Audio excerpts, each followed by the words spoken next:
ኢንዱስትሪ ሚኒስቴር ለሀገር አቀፍ የዘርፍ ማህበራት ምክር ቤት ምርጫ ያስቀመጠው መስፈርት ጥያቄ አስነሳ። መረጃውን የምናካፍላችሁ ነው የሚሆነው። የሳውዝ ዌስት ግዛት ከሶማሊያ ፌዴራል መንግስት ጋር ያለኝን ግንኙነት አቋርጫለሁ ብሎ በሶማሊያ ፖለቲካ አዲስ ውዝግብ ተከስቷል። የምናጋራችሁ መረጃዎች ይሆናሉ። ብልጽግና ፓርቲ የአብንና የኢዜማ አመራሮች በሚወዳደሩባቸው የምርጫ ክልሎች እጩ አላቀረበም። የቮይስ ኦፍ ኢትዮጵያን ቤተሰቦች ሰብስክራይብ ማድረጋችሁን እያስታወስናችሁ ወደ ዝርዝሩ ያዝንላችሁ ጉዳዮች የምናልፍ ነው የሚሆነው።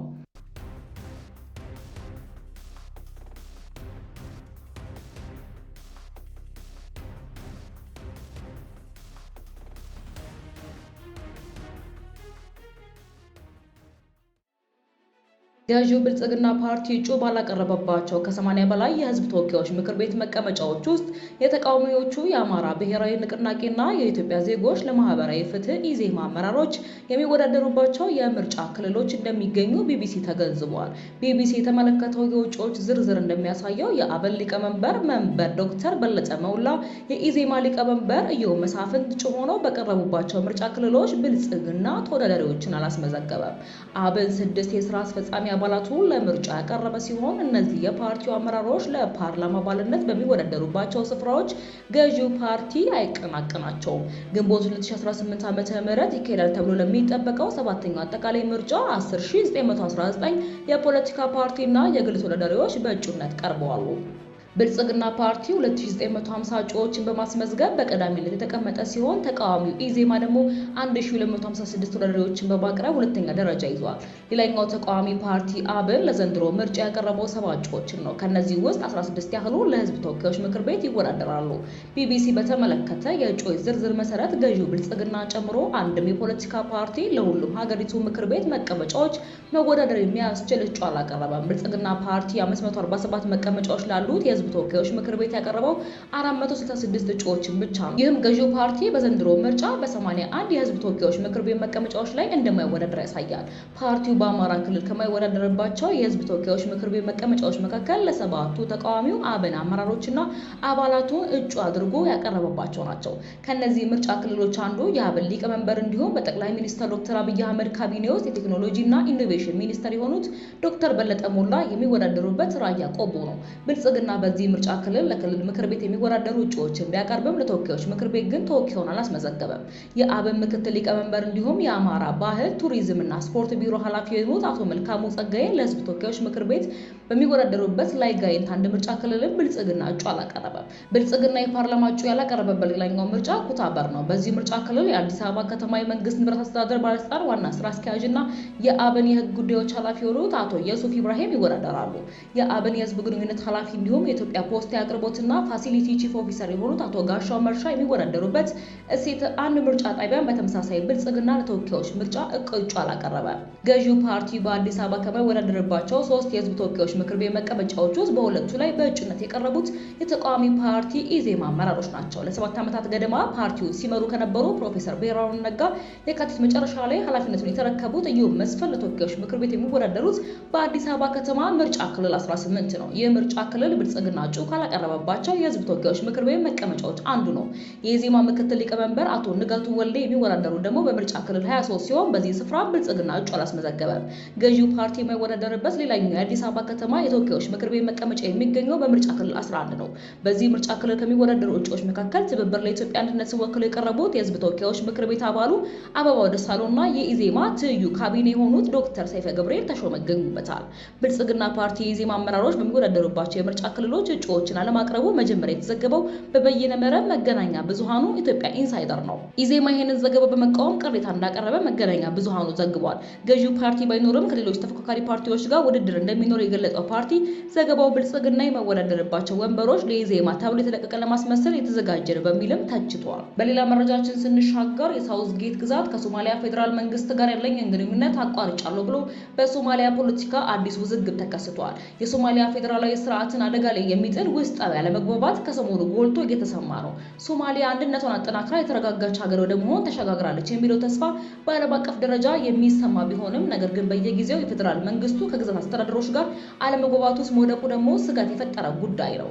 ከዚህ ቀደም ከፑንትላንድ እና ከጁባላንድ ግዛት አስተዳደሮች ጋር አለመግባባት ውስጥ የገባው የፕሬዝዳንት ሐሰን ሼክ መሐመድ አስተዳደር አሁን ደግሞ ከሳውዝ ዌስት ግዛት አስተዳደር ጋር ፍጥጫ ውስጥ መግባቱ ታውቋል። የሐሰን ሼክ መንግስት ከዚህ በተጨማሪም እንደ ሀገር ዓለም አቀፍ እውቅና ለማግኘት ከምትታገለው ከሶማሊላንድ ጋርም ከባድ ውዝግብ ውስጥ መዝለቁ ይታወሳል።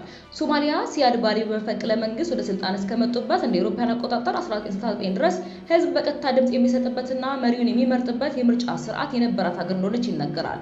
የዚያድ ባሬ መንግስት እንደ አውሮፓውያን አቆጣጠር በ1991 ወድቆ ሀገሪቱ ወደ ብጥብጥ ገብታ ለብዙ ዓመታት ከቆየች በኋላ እንደ አውሮፓውያን አቆጣጠር በ2000 ዓመተ ምህረት የጊዜያዊ ሽግግር ምክር ቤት በሀገሪቱ መመስረት ተቻለ።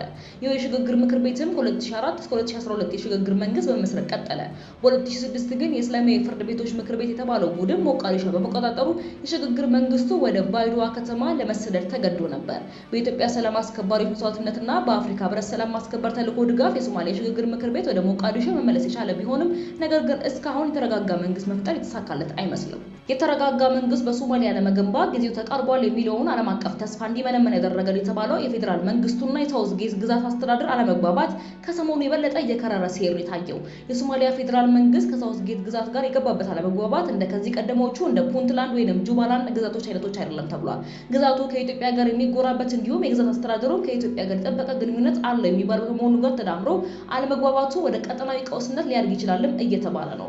እንደ አውሮፓውያን አቆጣጠር በ2012 በጋሮዌ በተደረገ ጉባኤ የሶማሊያ ፖለቲከኞች መደበኛ መንግስት ለመመስረት ተስማሙ። የህገ መንግስት አርቃቂ ጉባኤ ያቀረበውን ጊዜያዊ ህገ መንግስትም አጸደቁ። ወደ 225 አባላት ያሉት ፓርላማ መሰረቱ።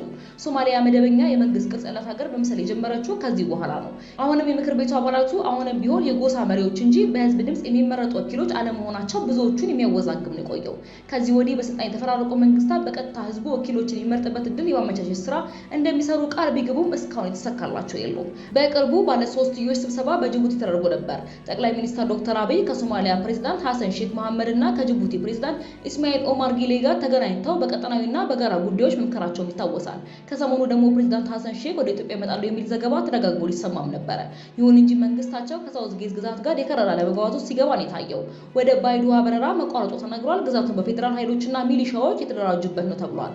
ባይዶዋ 245 ኪሎ ሜትር በሞቃዲሾ የምትርቅ ወሳኝ ስትራቴጂካዊ ከተማ ናት። አዲሱን የህገ መንግስት ማሻሻያ እቅድ ከሳውዝ ዌስት በተጨማሪ እንደ ፑንትላንድ እና ጁባላንድ ያሉ ግዛቶችም ገና አላጸደቁትም እየተባለ ነው። በሳውዝ ዌስት አንዳች ግጭት ከተፈጠረ የሶማሊያ ችግር ይባባሳል የሚለው ስጋት ያየለው በእነዚህ ሁሉ ምክንያቶች እንደሆነ በመነገር ላይ ነው። የቮይስ ኦፍ ኢትዮጵያ ቤተሰቦች ዳግም ሰብስክራይብ ማድረጋችሁን እያስታወስናችሁ ወደ መጨረሻው ዘገባችን የምናልፍ ነው የሚሆነው። ለሀገር አቀፍ ዘርፍ ማህበራት ምክር ቤት በቅርቡ ለሚካሄደው ጠቅላላ ጉባኤና ምርጫ የኢንዱስትሪ ሚኒስቴር ተፈጻሚውን ብሎ ያወጣው የእጩዎች መስፈርትና ተያያዥ ውሳኔዎች ጥያቄ ያስነሱ ነው። የኢትዮጵያ ንግድና ዘርፍ ማህበራት ምክር ቤትም የምርጫ ሂደቱ የንግድና ዘርፍ ምክር ቤቶችን የማቋቋሚያ አዋጅን የሚቃረን ከሆነ ተቀባይነት እንደማይኖረውም አሳውቀዋል። አጠቃላይ የምርጫ ሂደቱን የተመለከቱ ማስፈጸሚያዎችን ጨምሮ ከዘርፉ ምክር ቤት እውቅና ውጪ በኢንዱስትሪ ሚኒስቴር ውሳኔ እየተደረገ የተባለው የምርጫ ዝግጅት የንግግር ምክር ቤቶች ማቋቋሚያና አዋጅን መሰረት ያላደረገ ነው የሚል አስተያየትም እየተሰጠበት ይገኛል። አሁን በስራ የሚገኘው የዘርፍ ማህበራት ምክር ቤት ቦርድ ከኢንዱስትሪ ሚኒስቴር ጋር በጉዳዩ ዙሪያ ለመነጋገር ጥያቄ መጋቢት 4 2018 ያቀረበ ቢሆን እስካሁን ድረስ ግን አዎንታዊ ምላሽ እንዳላገኘ ለማወቅ ተችሏል። በኢንዱስትሪ ሚኒስቴር ፕሮግራም መሰረት ምርጫውን ለማካሄድ የቀረው ጊዜ ከ2 ሳምንታት ያነሰ ነው። በሌላ በኩል ደግሞ በአዲስ የምርጫና የእጩዎች መስፈርት መሰረት ቅድመ ምርጫ ሂደቱ በመጠናቀቁ ቦርዱ ከሚኒስቴሩ ጋር ተገናኝቶ መነጋገር ቢችል እንኳን ምንም ለውጥ ሊያመጣ እንደማይችል ያነጋገርናቸው የዘርፉ ማህበራት ምክር ቤት አመራሮች ስጋታቸውን ገልጸዋል። ነገር ግን የኢንዱስትሪ ሚኒስቴር ከተሰጠው ኃላፊነት ውጪ አጠቃላይ የምርጫ ሂደቱ በራሱ መንገድ ለማካሄድ መወሰኑ ተገቢ እንዳልሆነና እርምጃውም ከአዋጁ ጋር በተጻራሪ ስለመሆኑም ይገልጻሉ። የኢትዮጵያ ዘርፍ ማህበራት ምክር ቤቶች ቀድሞ በሚያካሄዱት ምርጫዎች እንደ መስፈርት ከሚጠቀሱት ውስጥ አባል ለመሆናቸው የሚቀርብ ማስረጃና የአባልነት ዓመታዊ ክፍያ መፈጸም የሚለው በዋናነት የሚካተት ነበር። የካፒታል መጠን እንደ መስፈርት ቀርቦ አያውቅም። ዘርፉ ምክር ቤቱን በፕሬዝዳንትና ምክትል ፕሬዝዳንትና ቦርድ አባልነት ለመምራት የወጣው መስፈርትን በተመለከተ አቶ ተክለ በሰጡት ተጨማሪ ማብራሪያ ተወዳዳሪዎች እስከ 1 ቢሊዮን ብር ካፒታል ሊኖራቸው ይገባል የሚለው መስፈርት ለአነስተኛና መካከለኛ ኢንተርፕራይዞች ገሸሽ የማይደርግና በአዋጁም ውስጥ ቢሆን ለሌላ መስፈርት ስለሆነ ምክር ቤታቸው የማይቀበለው ድንጋጌ መሆኑንም ተናግረዋል። በመስፈርቱ ውጭ ተወዳዳሪ ሆኖ ለመቅረብ ከባድ ነው ያሉት አቶ ተክሌ በተለይ የትግራይ በመስፈርቱ እጩ ተወዳዳሪ ሆኖ ለመቅረብ ከባድ ነው ያሉት አቶ ተክሌ በተለይ የትግራይ ዘርፍ ምክር ቤት ይህንን መስፈርት ለማሟላት የሚቸገረ በመሆኑ የእኛ ጉዳይ በልዩ ሁኔታ እንዲታይ የሚጠይቁ መሆኑንም አክለዋል። ምክንያቱም ጦርነት በነበረበት አካባቢ በመሆኑ የእኛ ጉዳይ የተለየ መስፈርት ሊታይ ይገባል ብለው ለዚህ ጥያቄዎቻቸው መልስ እስካላገኙ ድረስ በዕለቱ የራሳቸውን ውሳኔ እንደሚወስኑም ሳይገልጹ አላለፉም። የኢንዱስትሪ ሚኒስቴር እንዲህ ያለውን መስፈርት ያወጣበትን ምክንያት በተመለከተ ለዘርፉ ምክር ቤቶቹ በላከው ደብዳቤ ላይ ጠንካራ የዘርፍ ማህበራት ለመፍጠር በማሰብ ነው። በአምራችነታቸው የታወቁና ግንባር ቀደም የሆኑ ባለሀብቶች ኢንዱስትሪዎችን ወክለው ለጋራ ልማት ወደ ስራ እንዲገቡ ለማስቻል መሆኑንም አመላክተዋል። ብዙ ሙግት ይነሳበታል የተባለው ይህ ምርጫ መጀመሪያ መጋቢት 19 ቀን ለማካሄድ ታሰበ ቢሆንም አሁን ግን ይህ ፕሮግራም ተቀይሮ ለመጋቢት 29 እንዲካሄድ ኢንዱስትሪ ሚኒስቴር አሳውቋል።